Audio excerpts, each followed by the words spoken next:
आज हम लेकर आए हैं एनसीईआरटी साइंस मोस्ट इम्पोर्टेंट प्रश्न है। पहला प्रश्न है, औजार के लोहे के फलक में बने वलय में लकड़ी तथा हत्था लगाने के लिए फलक के वलय वाले हिस्से को गर्म किया जाता है।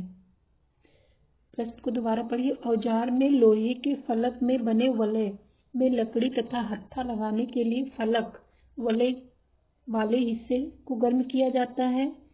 गर्म करने से वलय में निम्नलिखित में से क्या परिवर्तन होते हैं? उसका आकार छोटा हो जाता है, बी है उसका आकार बड़ा हो जाता है, सी है उसके आकार में कोई परिवर्तन नहीं होता और डी है इनमें से कोई नहीं। तो जब हम किसी लोहे के फलक में कोई वलय लगाते हैं, लकड़ी का हत्था, तो जब गर्म करते हैं तो उसका आकार बड़ा हो जाता है। बड़ा हो जाता है तो फिर क्या होता है, उसमें हम वलय रख देते हैं, लकड़ी के हत्थे के फलक में वलय रख देते हैं। उसके बाद फिर वो जब धीरे धीरे ठंडा होता है तो उसमें चिपक जाता है। चलिए अगले प्रश्न पे चलते हैं। अगला है, निम्नलिखित पर विचार कीजिए। गुब्बारे का फटना, दूध का दही बनना, नमक का पानी में घुलना और चौथा है कुम्हार द्वारा मिट्टी के ढेर को बर्तन में बदलना। इनमें से बताना है कि रिवर्स यानी उत्क्रमित किए जा सकते हैं। तो गुब्बारे का फटना ये नहीं किया जा सकता, दूध का दही में भी नहीं हो सकता है, नमक का पानी में घुलना और कुम्हार द्वारा मिट्टी के ढेर को बर्तन में बदलना। 3 और 4 ये कौन से हैं?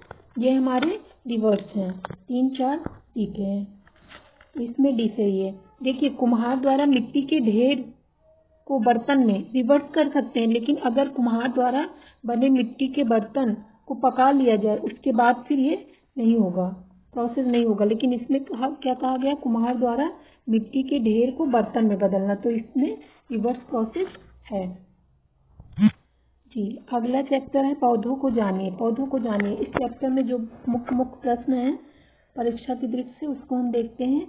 इसमें पहला प्रश्न है, पुष्प के विभिन्न भागों में निम्नलिखित में से कौन सा सम्मिलित नहीं है? ये दिया है, इनमें से बताना है कि इनमें से कौन से पुष्प के भाग नहीं है। तो पहला है बाह्यदल, दूसरा है पंखुड़ी, तीसरा है पुंकेश्वर, चौथा है स्त्री केसर और पांचवा है मूलांकुर।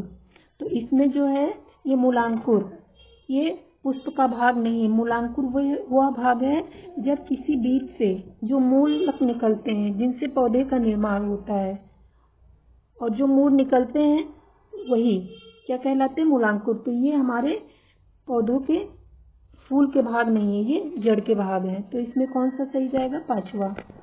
अगला प्रश्न देखते हैं। अगला प्रश्न है, पत्तियों के संदर्भ में निम्नलिखित में से कौन सा कथन सही नहीं है? इसमें गलत देखना है। पहला है, पत्तियों में सिराओं का प्रतिरूप सिरा विन्यास कहलाता है।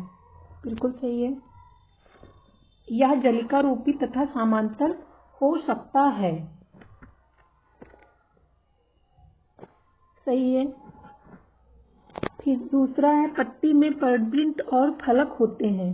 बिल्कुल सही है। पर्णवृंत जिससे पत्ती डालियों से लगा होता है और फलक जो आगे की संरचना होती है पत्ती की। तीसरा है, पत्तियां सूर्य के प्रकाश की उपस्थिति में ही मंड संश्लेषित करती हैं। सी भी सही है। चौथा है, पत्तियां वायुमंडल में उपस्थित जलवाष्प का कुछ हिस्सा भोजन बनाने की प्रक्रिया में ग्रहण करती हैं। तो ये गलत है, क्योंकि इसमें देखिए, जब प्रकाश संश्लेषण होता है तो इसमें क्या है? कार्बन डाइऑक्साइड और प्रकाश की उपस्थिति और प्रकाश की उपस्थिति होती है, और पत्तियों में क्लोरोफिल होता है। उसमें क्या होता है? जो पानी जाता है वो पौधों की जड़ों से। तो इसका फार्मूला जैसे कि है 6CO2 + 12H2O। उसके बाद मंड बनता है 6C6H12O6।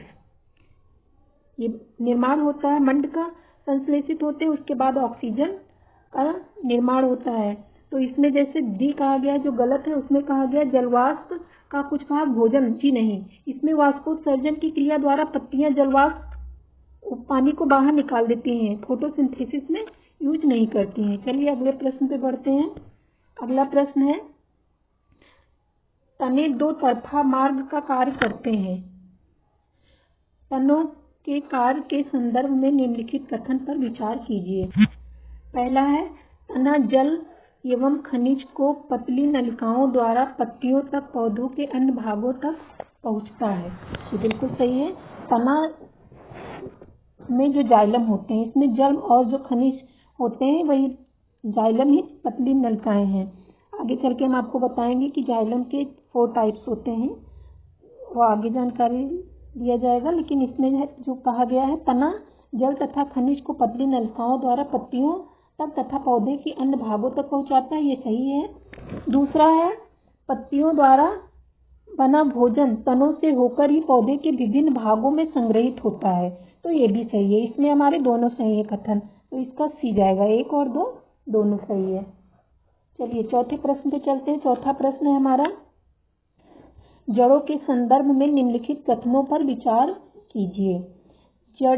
जड़ें जो हैं मिट्टी से जल और खनिज पदार्थों का अवशोषण करती हैं, सही है, तथा पौधे को मिट्टी से दृढ़ता से जमाए रखती हैं, ये भी सही है, तो पहला सही है। दूसरा है, जलिका रूपी सिरा विन्यास युक्त पत्तियां वाले पौधे की रेशेदार जड़ें होती हैं, जबकि समांतर सिरा विन्यास युक्त पत्तियों वाले पौधों की जड़ें मूसला जड़ें। ये गलत है, ये गलत है। इसमें पहला सही है। जैसा कि आपको बताएं, जड़ें 2 प्रकार की होती हैं, जैसे पहले में बोला गया।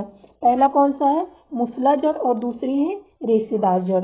जो मूसला जड़ होती है वो जलिका रूपी होती है, और जो समांतर रेशेदार होती है वो समांतर जड़ें होती हैं। तो इसमें गलत ये बोला गया है कि क्या है, जलिका रूपी सिरा विन्यास युक्त पत्तियों वाली जड़ें रेशेदार होती है, नहीं, रेशेदार नहीं होती हैं। जलिका रूपी जो होती हैं वो मूसलादार होती हैं, और जो रेशेदार होती हैं वो कौन सी जड़ें होती हैं, जो रेशेदार होती हैं वो समांतर होती हैं। तो इसमें पहला सही है। अगले प्रश्न पे चलते हैं। अगला प्रश्न है हमारा 5वां, निम्नलिखित में से कौन एक जड़ नहीं है, गाजर, मूली, आलू, शलगम। तो इसमें हमारा सी, आलू सही जाएगा। आलू क्या है, ये रूट नहीं है, जड़ नहीं है, ये तना है। अगले प्रश्न पे चलते हैं। अगला प्रश्न है, निम्नलिखित में से कौन से प्रकाश संश्लेषण की क्रिया के लिए आवश्यक है। क्लोरोफिल आवश्यक है, कार्बन डाइऑक्साइड आवश्यक है, ऑक्सीजन की नहीं। प्रकाश संश्लेषण में ऑक्सीजन तो मिलती है, जल और प्रकाश, तो इसमें हमारा 3 नहीं है। तो कौन कौन सा है, 1 2 4 5, किसमें है 1 2 4 5, सी सही है। इस टॉपिक से इतने ही महत्वपूर्ण प्रश्न थे जो आपके समक्ष लाई हूँ। अगले टॉपिक में, अगले टेस्ट में हम अगले टॉपिक के प्रश्नों को लेकर आपके समक्ष